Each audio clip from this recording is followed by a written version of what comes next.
ಈಗ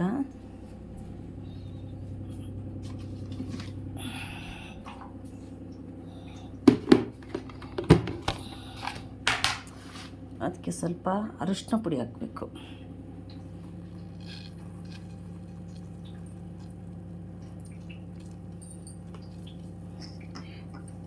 ಕಲ್ಲುಪ್ಪು ಬಂದು ಬ್ಯಾಕ್ಟೀರಿಯಾ ಕೊಲ್ಲುತ್ತೆ.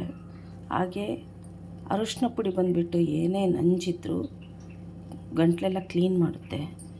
ಹಾಗೆ ಕಾಳು ಮೆಣಸು ಮತ್ತು ಶುಂಠಿ, ಅದು ನಿಮಗೆ ಗೊತ್ತಿರೋದೆ. ಕಫ, ಕೆಮ್ಮು, ಏನೇ ನೆಗಡಿ ಇದ್ರೂ ಅದನ್ನ ಗುಣ ಮಾಡೋ ಅಂಥ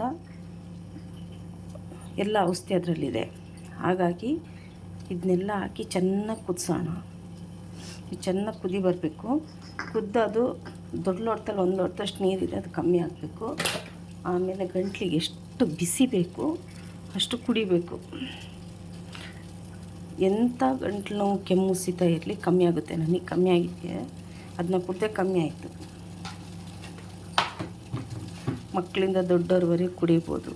ಯಾವುದೇ ಥರದ್ದು ಏನು ಪ್ರಾಬ್ಲಮ್ ಇಲ್ಲ. ತುಂಬ ಒಂದು ಒಳ್ಳೆ ಔಷಧಿ ಅಂತ ಹೇಳ್ಬೋದು ಈ ವೆದರಿಗೆ. ರೆಡಿಯಾಗಿದೆ. ಇದನ್ನ ಸೋಸ್ಕೊಂಬಿಡೋಣ.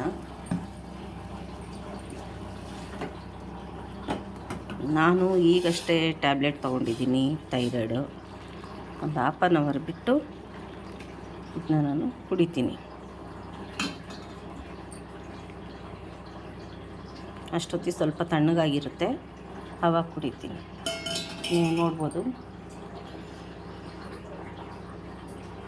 ಈ ಗಂಟಲು ಎಷ್ಟೊಂದು ಇದಾಗಿತ್ತು, ಕಿರಿಕಿರಿಯಾಗಿತ್ತು ಅಂದರೆ ಅಂಥ ಒಳ್ಳೆ ರಾಮಬಾಣ ಅಂತ ಹೇಳ್ಬೋದು ಈ ಔಷಧಿ. ತುಂಬ ನನಗೆ ಗುಣ ಮಾಡಿದೆ, ಭಾಳ ಚೆನ್ನಾಗಿದೆ. ಈಗ ನಾನು ಬೆಳಗ್ಗೆ ಇಷ್ಟೊತ್ತಿಗೆ ಎದ್ದಿದ್ದರಿಂದ ಗಂಟ್ಲು ಈ ಥರ ಇದೆ, ಆದರೆ ನನಗೆಷ್ಟು ಆರಾಮಾಗಿದ್ದಿತ್ತು ನಾನು ಕುಡಿದು. ಈ ಔಷಧಿ ನಿಮಗಿಷ್ಟ ಆಗಿದ್ದರೆ ವಿಡಿಯೋಗೆ ಲೈಕ್ ಕೊಡಿ, ಶೇರ್ ಮಾಡಿ. ಬಾಯ್.